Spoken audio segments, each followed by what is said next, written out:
Assalamualaikum warahmatullahi wabarakatuh. Nama saya Amelia dengan NIM 2252401126 dari kelas 3C.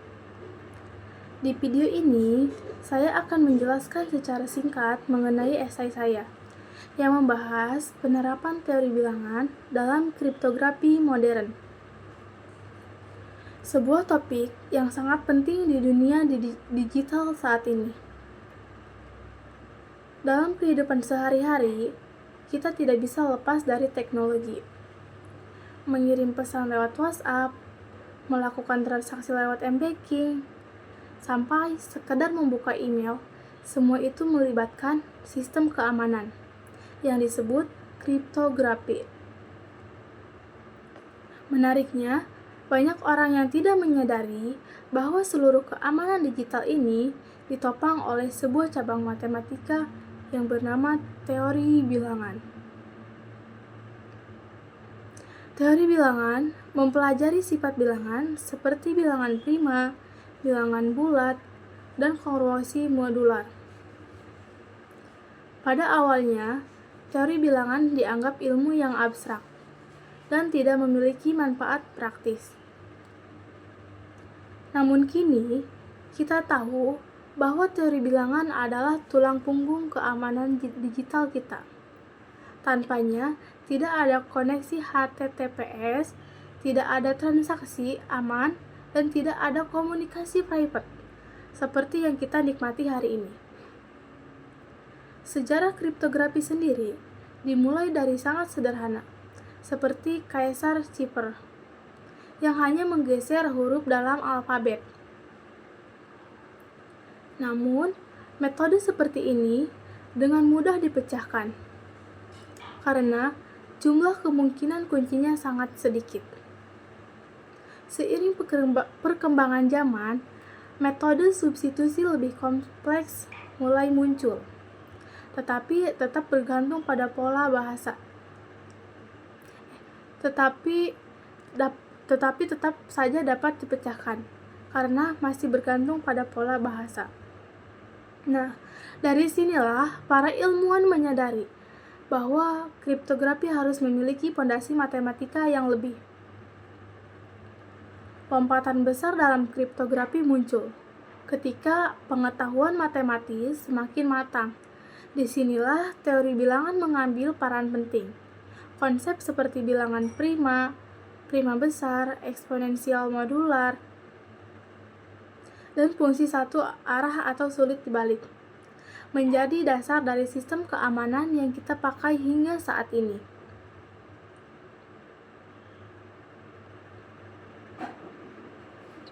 Salah satu sistem paling terkenal adalah RSA. RSA memanfaatkan fakta bahwa mengalihkan dua bilangan prima besar itu mudah, tetapi memfaktor balik hasilnya sangat sulit. Kesulitan faktorisasi ini yang menjadi benteng keamanan RSA. Selain itu, RSA juga bergantung pada fungsi Euler dan operasi modular. Untuk proses enskripsi dan deskripsinya, selama belum ditemukan metode cepat untuk memfaktorkan angka raksasa, RSA tetap aman. Tidak hanya RSA, ada juga Diffie-Hellman dan El-Gamal yang bergantung pada kesulitan menyelesaikan logaritma diskret.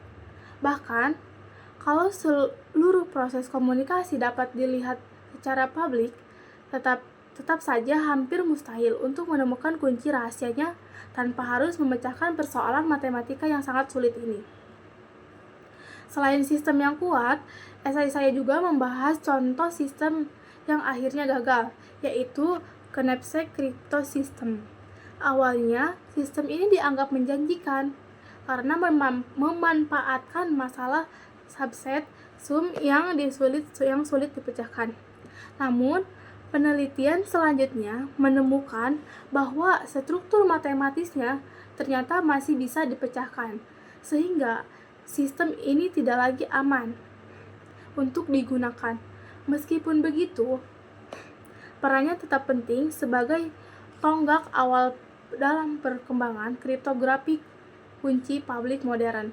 Perjalanan panjang kriptografi ini menunjukkan bahwa keamanan informasi bukanlah suatu yang statis. Sistem yang dulu dianggap sangat kuat bisa saja menjadi lemah di masa depan jika para peneliti menemukan cara untuk membongkarnya.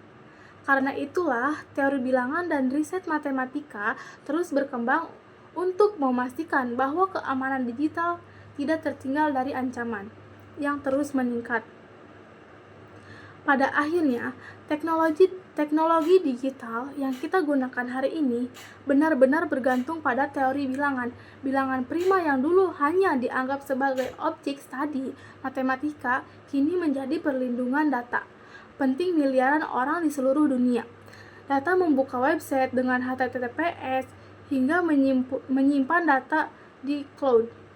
Kita semua bergantung pada operasi matematika yang seperti memfaktorkan bilangan besar, pemangkatan modular, dan logaritma diskret.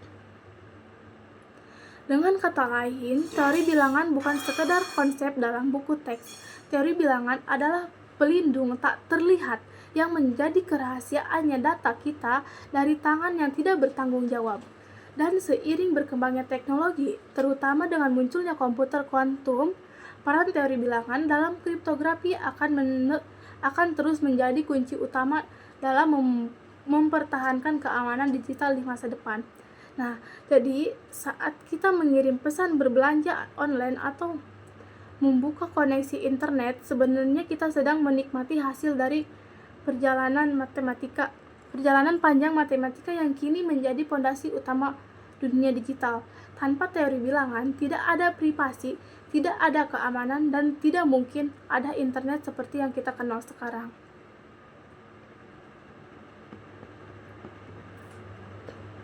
Nah, kesimpulannya, teori bilangan itu bukan cuma matematika yang abstrak dan bikin pusing kepala. Justru, dia adalah pelindung utama seluruh data kita di dunia digital. Oke, mungkin cukup segitu saja yang dapat saya sampaikan di video ini. Semoga bermanfaat.